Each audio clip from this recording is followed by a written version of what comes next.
ഇരുട്ടിന്റെ മറവില് പോലീസുകാരുടെ സഹായത്തോടുകൂടി നിങ്ങൾ BJP ഓഫീസിലേക്ക് മാർച്ച് വെച്ചു എന്ന് പറഞ്ഞുകൊണ്ട് നിങ്ങളുടെ തന്നെ വാർഡ് കൗൺസിലറുടെ ഭാരവാഹിയുടെ കടയുടെ മുമ്പിൽ കിടന്ന് നിങ്ങൾ ഷോക്ക് കാട്ടിട്ട് വെക്കോളൂ.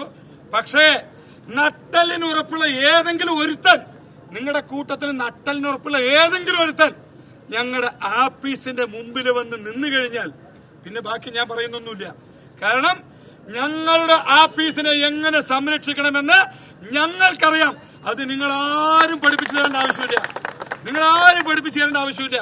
അതുകൊണ്ട് BJP ഓഫീസിലോട്ട് മാർച്ചൊക്കെ വെച്ച് നിങ്ങൾക്ക് വലിയ ആളാവാനാണ് ശ്രമമെങ്കിൽ ഞങ്ങൾ നിങ്ങളെ സ്വാഗതം ചെയ്യാണ്.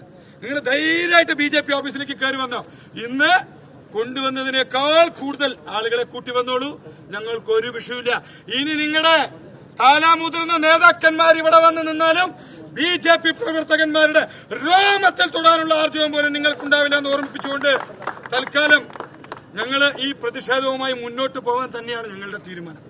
ഇവിടെ നിങ്ങൾ പാലക്കാട് നഗരസഭയെ ആക്ഷേപിക്കുവാനും അധിക്ഷേപിക്കുവാനും ഭിന്നശേഷി വിദ്യാർത്ഥികളെ ആക്ഷേപിക്കാനും അധിക്ഷേപിക്കാനും നിങ്ങൾ തീരുമാനമെടുത്തിട്ടുണ്ടെങ്കിൽ നിങ്ങളെ നേരിടാൻ തന്നെയാണ് ഞങ്ങളുടെ തീരുമാനം.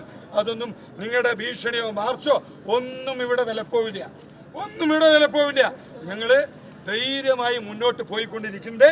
BJP ഓഫീസ് ഇവിടെ തുറന്നു തന്നെയാണ് ഇരിക്കുന്നത്. നിങ്ങൾ ഏത് നിമിഷവും നട്ടലിനുറപ്പുള്ള ആണത്തമുള്ള ഏതെങ്കിലും കോൺഗ്രസ്സുകാരുണ്ടെങ്കിൽ ഇവിടേക്ക് ഒന്ന് വന്നു കഴിഞ്ഞാൽ ബാക്കി കാര്യങ്ങൾ ഇത് വെറും ട്രെയിലർ മാത്രമാണ്. ഇവിടെ ഫുൾ പടം ഓട്ടിക്കഴിഞ്ഞാൽ എന്താണ് നടക്കാൻ പോകുക എന്നുള്ളത് നേരത്തെ വടിവെട്ടുമ്പോഴേക്ക് നിങ്ങളുടെ ആളുകൾ SP ഓഫീസിൽ പരാതിയായിട്ട് എത്തിയിട്ടുണ്ട്. അതുകൊണ്ട് അതൊന്നും ഇവിടെ വിഷയമല്ല. നിങ്ങൾ ധൈര്യമായിട്ട് വന്നോളൂ. ഞങ്ങൾ ഇരു കൈയും നീട്ടി സ്വീകരിക്കാൻ തയ്യാറാണ്. ഞങ്ങൾ BJP ഓഫീസിൽ കുറച്ചു ദിവസം മുമ്പ് ദണ്ഡയൊക്കെ ഒന്ന് പൊടി പിടിച്ച് കിടക്കായിരുന്നു. ഞങ്ങൾ ദണ്ഡയൊക്കെ ശരിയാക്കി റെഡിയാക്കി എടുത്ത് നിൽക്കുന്നുണ്ട്. നിങ്ങൾ ഏത് നിമിഷം വേണമെങ്കിലും വന്നോളൂ. യാതൊരുവിധ വിഷയവുമില്ല എന്ന് മാത്രം പറഞ്ഞുകൊണ്ട് ഈ പ്രതിഷേധം